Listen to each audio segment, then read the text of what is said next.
Hello student, आज हम exercise 3.2 start करने वाले हैं। ठीक है, यहाँ पे देखो क्या बोल रहा है। क्वेश्चन नंबर फर्स्ट, क्वेश्चन 1 से 5 में अन्य त्रिकोणमितीय अनुपात या फिर त्रिकोणमितीय फलन ज्ञात करो, जबकि इस प्रकार से जो है हमको चीजें दे रखी हैं। ठीक है, क्वेश्चन नंबर में फर्स्ट है जो उसमें हमको cos x की वैल्यू दे रखी है और x जो है वो तीसरे चतुर्थांश में है। तो हमको अन्य त्रिकोणमितीय अनुपात या अन्य त्रिकोणमितीय फलन जैसे कि sin x, tan x, cot x और वो सब निकालने हैं। ठीक है, तो चलो स्टार्ट करते हैं। यहाँ पे जो मेन चीज है वो आपको ध्यान रखनी है, x जो है ना वो तीसरे चतुर्थांश में है। ठीक है, तो तीसरे चतुर्थांश में हम जानते हैं, देखो इधर इस प्रकार से, ये क्या हो गया, इस प्रकार से अगर हम चतुर्थांश बना लेते हैं तो ASTC, यानी कि ये वाला है तीसरा चतुर्थांश। ठीक है, तीसरे चतुर्थांश में क्या होगा, टेन और कॉट तो प्लस हो जाएंगे और बाकी सब हमको क्या लेने हैं, माइनस लेने हैं। तो बस आपको इस बात का ध्यान रखना है यहाँ पे और क्वेश्चन हो जाएगा सॉल्व। ठीक है, तो सबसे पहले हम sin x निकालते हैं। अब हमको sin x और cos x का फॉर्मूला याद होना चाहिए। ठीक है, तो sin x और cos x वाला फॉर्मूला होता है sine square x plus cos square x बराबर 1, ये वाला फॉर्मूला होता है। ठीक है, हमको चाहिए साइन एक्स, तो साइन एक्स को इधर रख लेते हैं और कॉस स्क्वायर एक्स को इधर भेज देते हैं। तो हमारे पास यहाँ पर आ जाएगा साइन स्क्वायर एक्स बराबर 1 माइनस कॉस स्क्वायर एक्स। ठीक है, जब भी आप लोग दोनों पक्षों में चेंज करो ना, जैसे आपने दोनों साइड चेंज कर दिया, इधर चेंज कर दिया, कॉस इधर भेज दिया और इधर भी चेंज कर दिया, तो ऐसे तीर वाला साइन लगाना है आपको। ठीक है, अब देखो साइन स्क्वायर एक्स बराबर हो गया 1 माइनस कॉस स्क्वायर एक्स। ठीक है, कॉस स्क्वायर एक्स की वैल्यू हम यहाँ पे पुट कर देंगे, कॉस एक्स की वैल्यू और स्क्वायर की वैल्यू हमारे पास आ जाएगी। तो देखो वैल्यू पुट करते हैं, तो साइन स्क्वायर एक्स बराबर हमारे पास आ जाएगा 1 माइनस कॉस एक्स की वैल्यू कितनी दे रखी है, -1/2, -1/2 और स्क्वायर लग रहा है तो इसका स्क्वायर कर देते हैं। ठीक है, अब यहाँ पे देखो 1 -1/2 का स्क्वायर करेंगे, यानी कि -1/2 गुणा -1/2, माइनस से माइनस कट गया, 1/2 और 1/2 हो गए 1/4 गुणा करने पर। ठीक है, जोड़े नहीं है, गुणा किए हैं यहाँ पे। ठीक है, तो 1 माइनस 1/4 आ गया ये हमारे पास, यानी कि 3/4 आ गया। 3/4 किसकी वैल्यू आई है, साइन स्क्वायर एक्स की वैल्यू आई है, यानी कि साइन स्क्वायर एक्स बराबर आ गया 3/4। अब हमको साइन एक्स निकालना है, तो यहाँ पे दोनों साइड क्या करेंगे, अंडर रूट लेंगे। तो हम लिखेंगे दोनों साइड वर्गमूल लेने पर, उसके बाद दोनों साइड वर्गमूल लेने पर इधर तो आ जाएगा साइन एक्स और इधर आ जाएगा अंडर रूट 3/4। ठीक है, अब अंडर रूट 3/4 का अगर हम 3/4 का अगर हम अंडर रूट लेंगे तो 3 का तो अंडर रूट कुछ नहीं आता, तो अंडर रूट 3 आ जाएगा और 4 का अंडर रूट लेंगे तो 2 आ जाएगा। ठीक है, अब यहाँ पे हमको क्या ध्यान रखना है कि अंडर रूट से जब भी कोई नंबर बाहर आता है तो वहाँ पे प्लस माइनस लगता है। ठीक है, तो हम यहाँ पे लगा देंगे साइन एक्स बराबर प्लस माइनस अंडर रूट 3/2। ठीक है, ये आ गई साइन एक्स की वैल्यू। लेकिन क्या बोल रहा है वो हमसे, x जो है तीसरे चतुर्थांश में, तो तीसरे चतुर्थांश में साइन क्या होता है, माइनस होता है, यानी कि यहाँ पे जो है प्लस वाले को हम छोड़ देंगे और माइनस वाले को ले लेंगे। तो हम यहाँ लिखेंगे, क्योंकि x जो है ना हमारा वो कहाँ पे है, तीसरे चतुर्थांश में, यानी कि पाई से लेकर के 3π/2 के बीच में है। ठीक है, पाई कोमा 3π/2 के क्या है, बीच में है। तो हम क्या करेंगे, क्योंकि x बिलोंग्स टू तीसरा चतुर्थांश, इसलिए साइन एक्स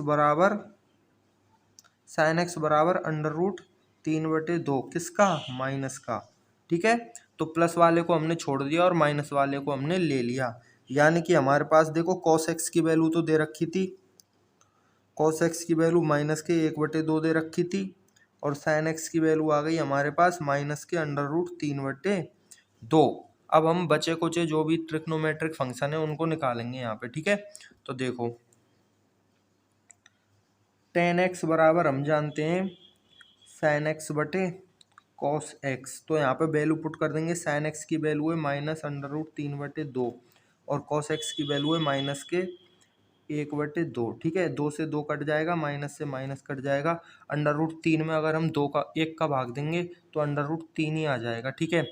tan x की वैल्यू क्या आ रही है, √3 आ रही है, ठीक है।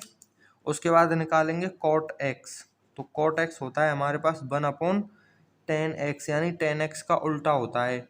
तो यहाँ पे हो जाएगा 1 और tan x का मान यहाँ से रख देंगे √3, यानी कि 1/√3 आ गया हमारे पास cot x की वैल्यू। उसके बाद निकालेंगे हम sec x और cosec x।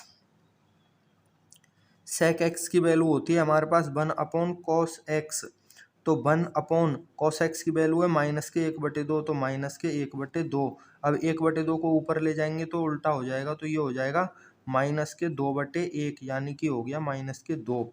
तो sec x की वैल्यू आ गई -2। cosec x की वैल्यू निकालेंगे हम, तो cosec x की वैल्यू होती है 1/sin x, यानी कि 1/sin x की वैल्यू यहाँ पुट कर देंगे। sin x की वैल्यू कितनी आई थी हमारे पास, ये आई थी -√3/2, तो -√3/2 हम यहाँ पे पुट कर देंगे, ठीक है। तो हो जाएगा, ये ऊपर जाके हो जाएगा -2/√3, यानी कि आ गया हमारे पास यही आंसर आ गया -2/√3, ठीक है। तो cos x की वैल्यू ये रही, sin x की वैल्यू ये रही, tan x की ये रही, cot x की ये रही, और sec x की ये रही, और cosec x की ये रही, ठीक है। ये सब वैल्यू जो है हमारे पास यहाँ पे आ चुकी हैं, और क्वेश्चन नंबर फर्स्ट है वो कंप्लीट हो चुका है, ठीक है। नेक्स्ट हम करने वाले हैं क्वेश्चन नंबर 2। sin x बराबर 3/5 है और x जो है वो दूसरे चतुर्थांश में है, ठीक है। यहाँ पे देखो, क्वेश्चन 2 स्टार्ट करने से पहले एक चीज और बता रहे हैं हम आपको, ठीक है। जैसे आपने tan x की वैल्यू निकाली और आपके पास अगर माइनस की आ गई, तो आप चेक करना है यहाँ पे कि तीसरे चतुर्थांश में tan x की वैल्यू माइनस की कैसे आ गई, यानी कि आपने कुछ ना कुछ गड़बड़ कर दी यहाँ पे, ठीक है। तो ये चीज आप ध्यान रखना, कभी भी अगर आपका मान ऐसे गलत आ जाए तो आपको यहाँ पे पता चल जाना चाहिए। जैसे tan x की वैल्यू मान के चलो आपकी माइनस की आ जाती, तो आप देखते कि तीसरे चतुर्थांश में माइनस की वैल्यू कैसे आ सकती है, गलत हो गया क्वेश्चन। तो उसको दोबारा करना, आप कहीं पे गड़बड़ कर दिया आपने, ठीक है। अब देखो क्वेश्चन नंबर 2 स्टार्ट करते हैं। तो क्वेश्चन नंबर 2 हमसे कह रहा है कि sin x जो है वो 3/5 है और x जो है वो दूसरे चतुर्थांश में है यहाँ पे, यानी कि sin और cosec तो प्लस हैं और बाकी सब माइनस हैं, ठीक है।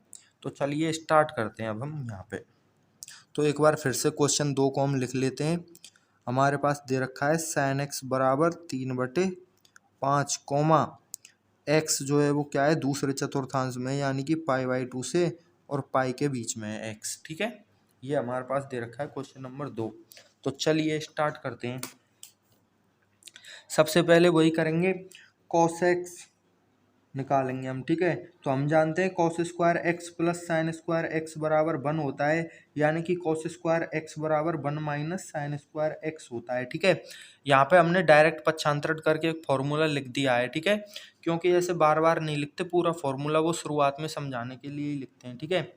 अब देखो यहाँ पे वैल्यू पुट कर देते हैं हम, तो आ जाएगा हमारे पास cos² x बराबर 1 - sin² x, यानी कि 3/5 sin x की वैल्यू हो गई। अब इसका स्क्वायर कर देंगे, तो स्क्वायर करेंगे तो 1 - 3 का स्क्वायर 9 और 5 का स्क्वायर 25।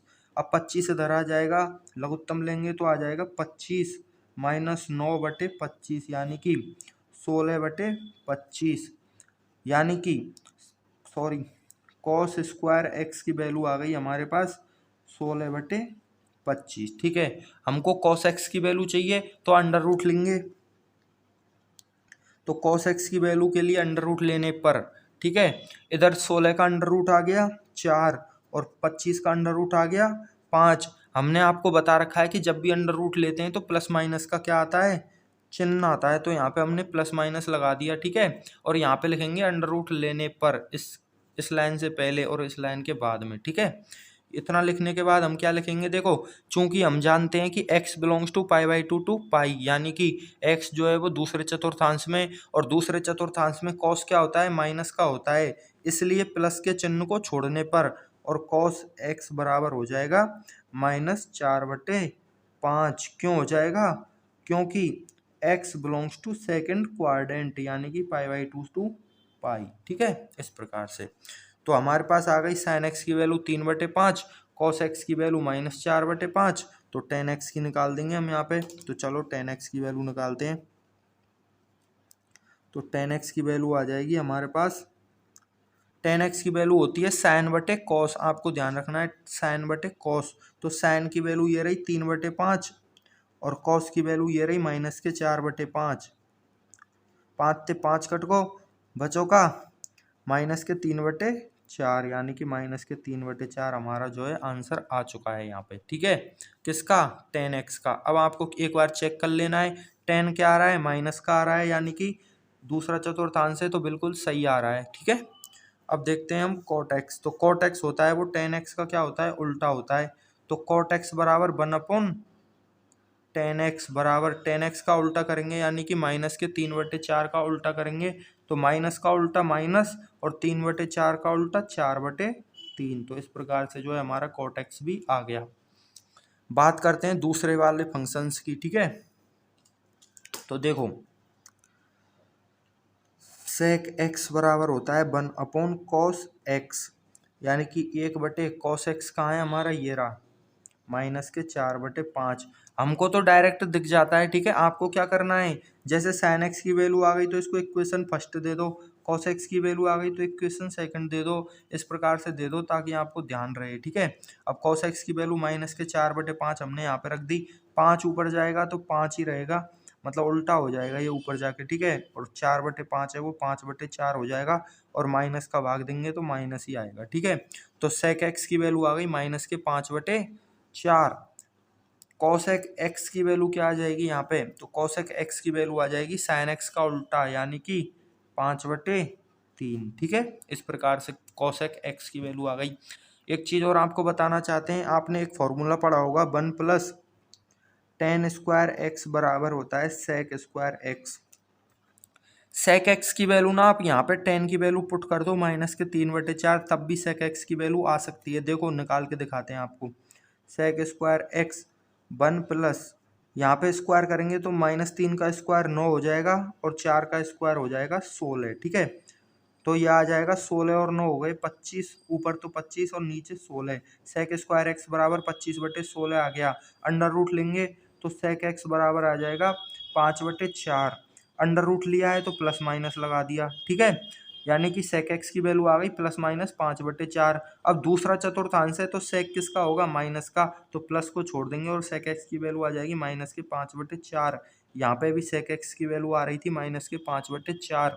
यानी कि कहने का मतलब ये है कि मैथमेटिक्स में ना आप कोई भी फॉर्मूला यूज कर लो आंसर सेम ही आता है। ठीक है, ये इसकी खूबसूरती है मैथ की। ठीक है, अब नेक्स्ट वीडियो में हम नेक्स्ट क्वेश्चन करेंगे।